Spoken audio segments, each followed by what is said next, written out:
Good afternoon, everyone. Thanks for taking the time out of your schedule to join us today for this 30-minute webinar on a topic I'm very excited to share with you, Customer Quality Assurance, or CQA, as I will reference through the duration of the webinar. Before we get started, a few quick housekeeping items. First, all attendees are in listen-only mode. Second, you will have an opportunity to ask questions at the end of the webinar in the question box. We will address all questions either at the end of the webinar or we will follow up with you directly after. The PowerPoint presentation is available for download, and we will be sending out a recording of the webinar to your email to share internally at your organization as you see fit. If you do not receive the deck, please contact us.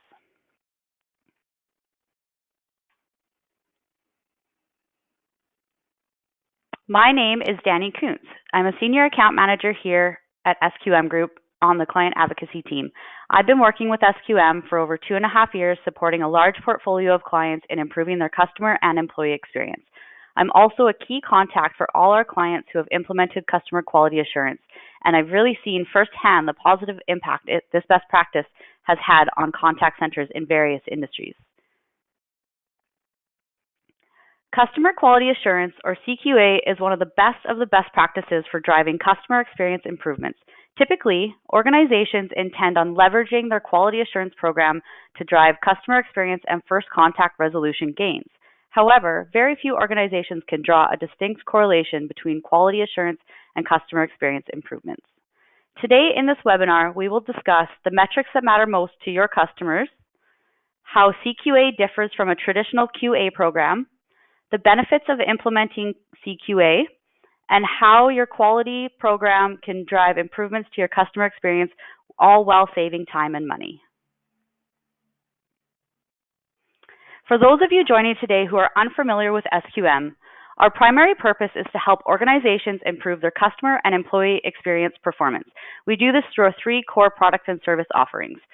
Customer Experience Research. We're a leading research specialist firm for measuring, benchmarking, and improving customer-employee experience.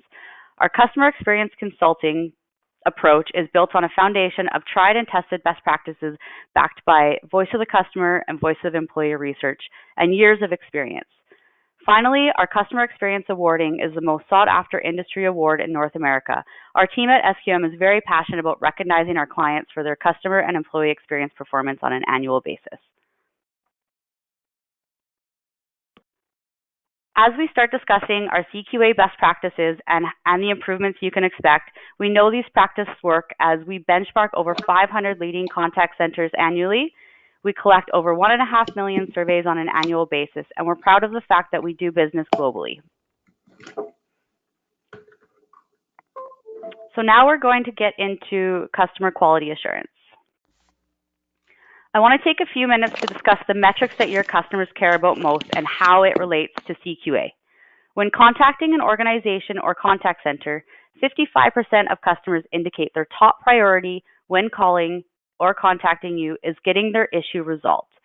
The way you treat customers, personalized experience, loyalty programs, all that are important. However, resolution is the primary driver of customer satisfaction.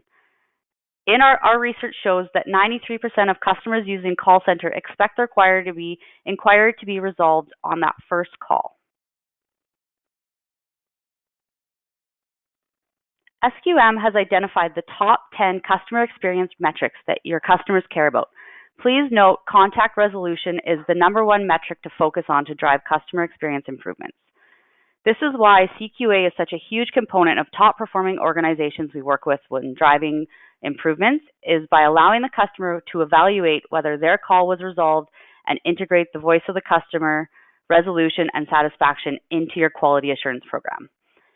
If you would like, we have a great blog on our website if you're looking for more information on these leading and lagging customer experience metrics. Further to the importance of first contact resolution, here are the top 5 benefits for improving customer experience. A 1% improvement in FCR drives a 1% reduction in operating costs.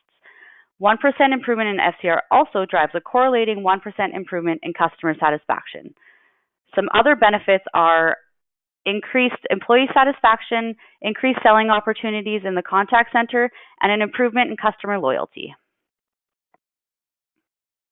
Now we'll shift gears a bit and start discussing how CQA is different from your traditional QA practice. QA typically focuses on an inside-out operating practice, measuring internal metrics such as caller verification, policy compliance, script adherence, and so on. QA also takes a very biased approach when measuring the customer's experience. The internal quality evaluator is left judging how the customer felt about the agent and the contact center experience. For most organizations, the key objective for QA is to drive customer experience improvements.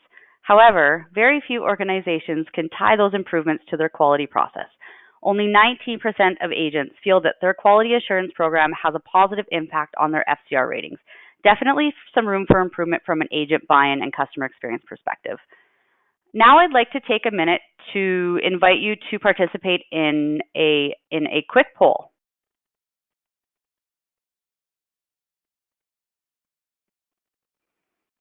So does your quality assurance program currently incorporate voice of the customer feedback? Starting to see some responses come in, so I'll give you a couple minutes to respond to that, and then I'll share your results.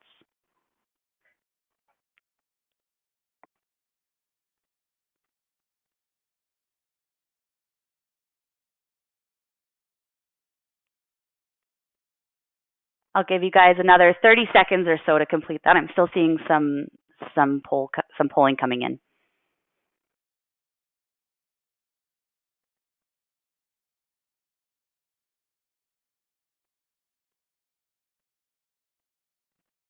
All right, 15 more seconds.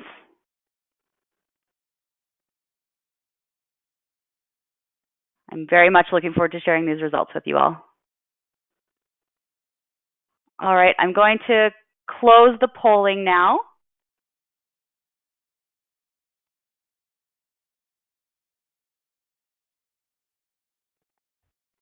So interestingly, just over half of you do incorporate voice of the customer into your quality assurance program at 54%. And 46% have indicated that there is not currently a voice of the customer component to your QA. Thanks for participating. The essence of an outside-in customer experience operating practice is based on the customer perspective. Customer feedback is used for designing people, process, and technology practices to meet the customer's needs. This includes customer quality assurance. By allowing the customer to measure the things that matter most to them, quality can be measuring the things that matter most to the organization, such as protecting the business. Now let's take a look at how to effectively utilize your QA program to improve customer experience and the benefits. CQA is a process that looks at the call first from a customer perspective. Was the call resolved? How satisfied are your customers with the contact center, with the agent, and how did the agent make them feel? The customer should be the judge of these aspects. Another great aspect of CQA is the call monitoring selection is done by a randomized survey process. So your evaluator saves time and can evaluate the call in an unbiased manner and assess the internal metrics, which I'd like to stress is also extremely important. SQM's clients have a proven track record of using CQA to improve the customer experience. The average CQA client has an average of 74% FCR when starting CQA. Our clients have seen on average a 3% FCR improvement, which can equate to up to $858,000 in an operational savings. For our high-performing organizations, they've experienced above-average performance gains. As you may know, the higher you're performing from a contact center perspective, the more challenges you have in continuing to see those gains. Customer quality assurance is based on the premise of letting the customer be the judge of their own experience. Look how happy she is.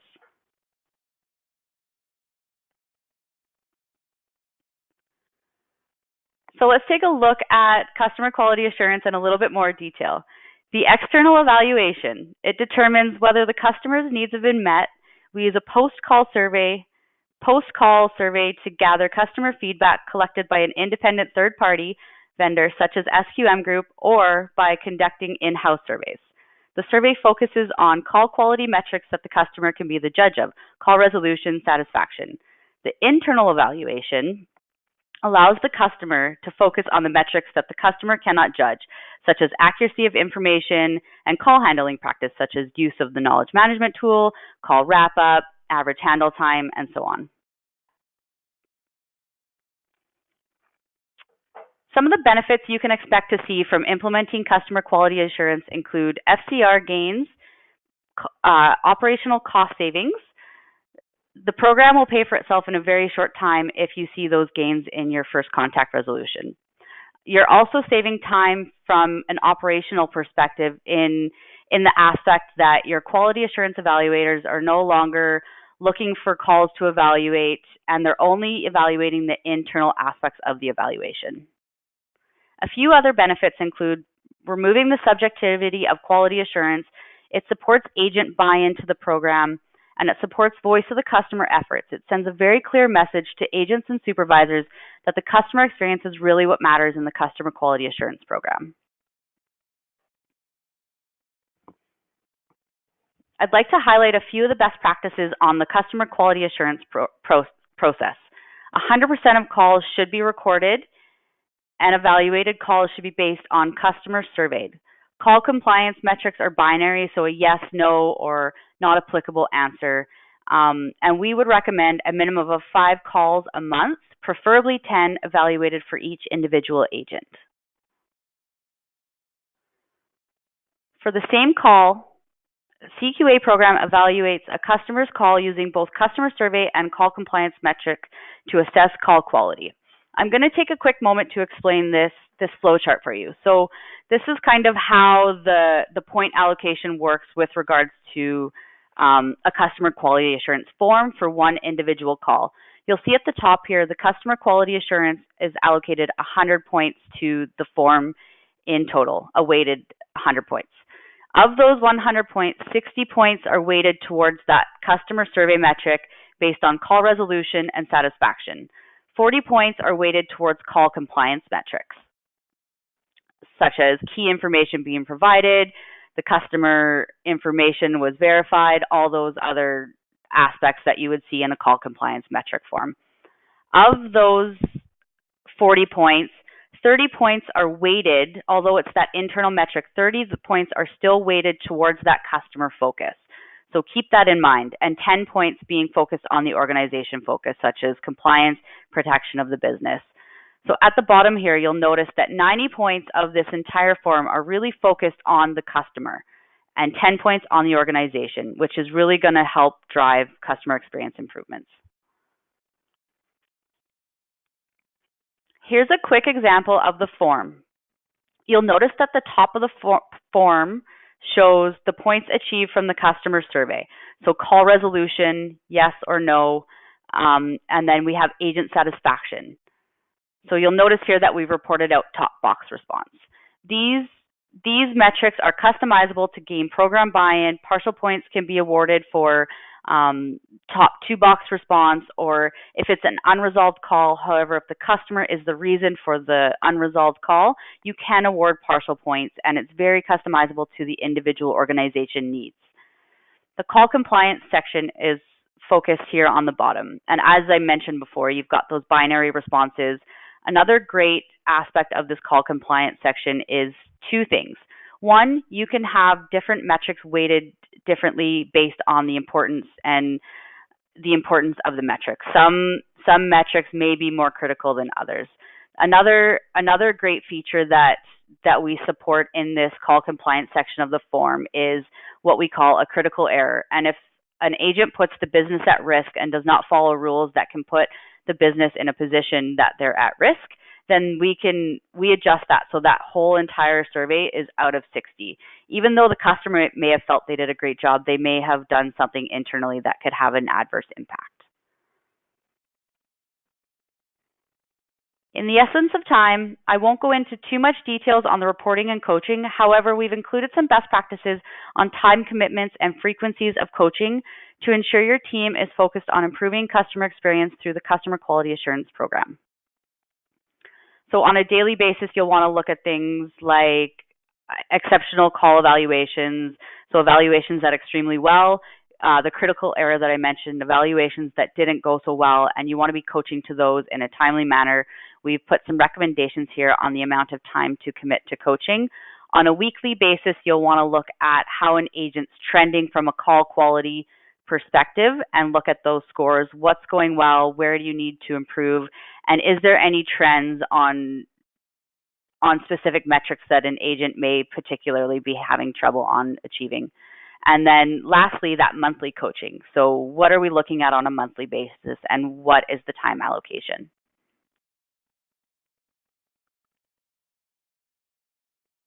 I'd like to take a minute to highlight our 2018 Customer Experience Best Practice Award winner for their Quality Assurance Program. And this is an organization I'm very proud that I get to work with on a daily basis. Genworth. Congratulations to Genworth. Your Quality Assurance Program was the winner of our 2018 Best Practice Award winner for Quality Assurance. Genworth has been utilizing SQM's CQA program since April of 2017. So 2 years ago, they've implemented this customer quality assurance. In 2017, they had over 60 new hires, and historically, they would have seen a decrease in FCR. However, that year, they saw a 3% improvement in 2017 and have maintained a 4 to 5% improvement for 2018. So we've got a great little quote here from Genworth. So CQA equips agents to do their jobs well by reducing variation, supporting standard operating procedures, and ultimately impacting the customer experience. As we mentioned, you'll have access to this deck, and if you want to learn more about their best practice story, you can visit our website in that link below. A few things to take into consideration when assessing your quality assurance practices. Do you monitor your repeat calls? Is your quality assurance performance tracked and audited? Do agents do self-evaluations? Do you incorporate voice of the customer feedback into your quality assurance program? I'm just kind of picking out some of the highlighted ones. Do your supervisors coach agents to improve behaviors that are identified through that quality assurance program? A few other things to consider is in looking at your quality assurance practices is do you monitor your randomized calls? Do you monitor calls that have high hold or transfers? Do you monitor calls that need additional assistance?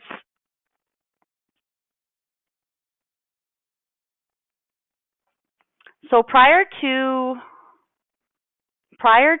the webinar, we had a question come in from one of our attendees, and I'd like to address that now. So the question is, what are your thoughts surrounding awarding partial points for an agent performing half of the desired action properly? Is it sending the wrong message to agents that they are still being rewarded even though they did the process wrong? And that's a really great question. I'm going to back up a few slides here to go back to bear with me here, to our evaluation form. So this is an interesting question because I definitely wouldn't advocate to award partial points for an agent based on something that was not done properly. The great part of this form is if something's not applicable, you can very much mark it as an NA. Something else to keep in mind as well is you can weight each metric based on importance. So if it's a desired action that they didn't achieve that has a very low impact, I would definitely not give them points for that, but the amount of points achieved for that particular metric may not have as big of an impact on their overall quality form. If they put the business at risk, such as not authenticating a customer on the phone, providing information that they shouldn't have, so on and so forth, that's where you're going to want to weight those points and metrics a lot higher so that you have opportunity to coach to those behaviors and to message that to the agent so that they can learn from those mistakes. Hopefully that answers your question. We'll be happy to follow up with you after the webinar as well.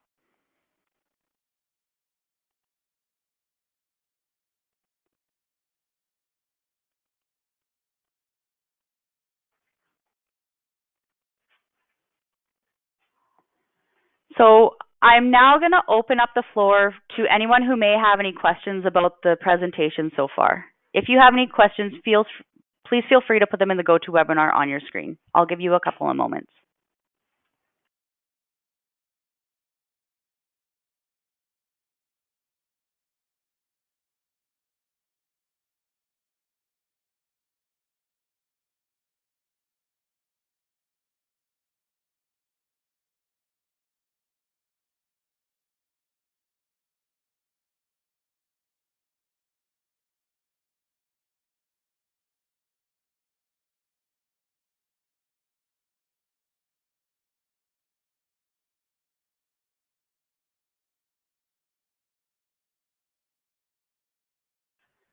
Okay, so it looks like nobody has any questions at this time. If you do, please feel free to follow up with us. And we've got a few minutes left, and I've got a few minutes to give you back in your day. So thank you all so much for joining. And if you have any other questions, please do reach out to us in the contact information provided here. Thank you.